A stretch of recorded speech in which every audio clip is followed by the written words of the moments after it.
Viral ugal-ugalan dan berebut penumpang, angkot di Medan tabrak mobil yang berhenti, 3 penumpang terluka. Sebuah mobil angkutan kota angkot, jenis Rahayu 121A terlibat kecelakaan di underpass Titik Kuning, Kecamatan Medan Johor, Rabu, tanggal 25 Desember tahun 2024 sore.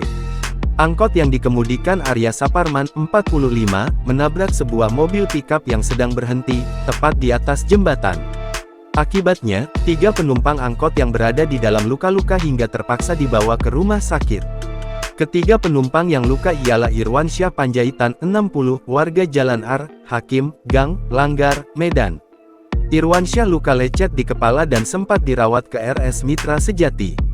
Kemudian, istri dari Irwansyah, yakni Siti Hasanah, 54, luka memar atau benjol di lututnya akibat benturan saat angkot menabrak pickup. Lalu Farida Hanum, 57, warga Jalan Eka Surya, Gang Buntu, mengalami luka robek di kedua tangannya.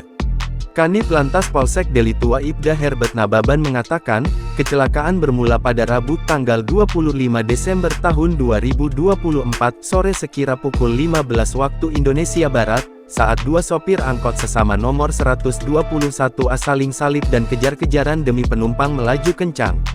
Setibanya di ujung underpass Titik Kuning, arah Jalan Brigjen Katamso, angkot yang dikemudikan Arya Saparman banting setir ke kanan karena ada mobil pickup berhenti. Rupanya, meski sudah berusaha mengelak, angkot tetap menabrak bagian belakang mobil pickup yang sedang parkir. Angkot banting setir ke kanan menghindari mobil pickup lagi parkir di badan jalan.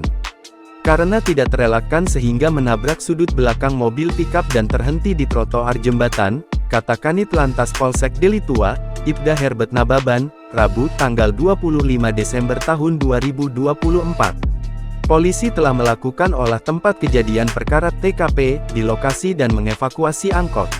Saat ini, 3 korban terluka masih menjalani perawatan akibat luka yang dideritanya.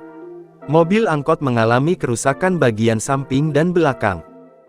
Download Tribun X sekarang, menghadirkan lokal menjadi Indonesia.